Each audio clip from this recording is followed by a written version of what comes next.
আগামী মাসে বাংলাদেশ সফরে আসার কথা ছিল ওয়েস্ট ইন্ডিজ এ দলের, কিন্তু কিছু সীমাবদ্ধতার কারণে বাংলাদেশ সফরে আসছে না ক্যারিবীয় যুব দল।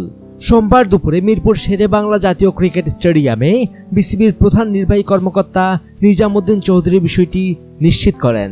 এদিকে হঠাৎ এমন সিদ্ধান্তে ক্রিকেট প্রেমীদের মনে প্রশ্ন জেগেছে, কেন আসছে না ওয়েস্ট ইন্ডিজ দল? এই ব্যাপারে বিসিবির প্রধান নির্বাহী কর্মকর্তা বলেন, আসলে নিরাপত্তা নিয়ে কোনো সমস্যা নয়।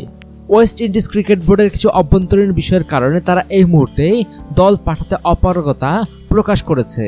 শুধু বাংলাদেশই নয়, বিভিন্ন দেশেই তাদের বেশ কয়েকটি সফর নিয়ে তারা আলোচনা করছে, চূড়ান্ত হয়নি কোনোটি।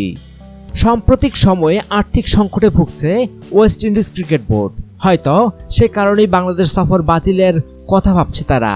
এ ব্যাপারে বাংলাদেশ ক্রিকেট বোর্ডের সিইও নিজামুদ্দিন চৌধুরী বলেন, এক এক সময় এক একটা বোর্ডের খারাপ সময় আসতে পারে, অনেক বোর্ডের ক্ষেত্রেই এমন হয়েছে।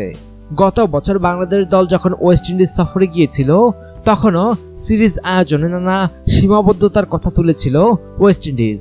ওয়েস্ট ইন্ডিজের এই আর্থিক সমস্যা নতুন নয়।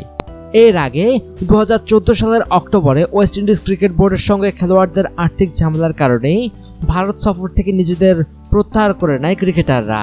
সে কারণে জাতীয় দল থেকে বাদ পড়েন অধিনায়ক ড্রয়েন ব্রাভো। সেই ঘটনার পর ক্যারিবীয় কিংবদন্তি ক্রিকেটার মাইকেল হোল্ডিং বোর্ডের সমালোচনা করে বলেছেন, ওয়েস্ট ইন্ডিজ ক্রিকেট বোর্ড এমন একটি প্রতিষ্ঠান যার অধীনস্থ কর্মীরা তাকে পছন্দ করে না। কিংবদন্তি ক্রিকেটার ব্রায়ান লারা বলেছিলেন, ক্যারিবীয় ক্রিকেটে চলছে অপশাসন। এখনও ওয়েস্ট ইন্ডিজ ক্রিকেট বোর্ডের সেই আর্থিক সমস্যা রয়ে গেছে, সে কারণেই হয়তো বাংলাদেশ সফরে আসছে না ক্যারিবীয় যুব দল।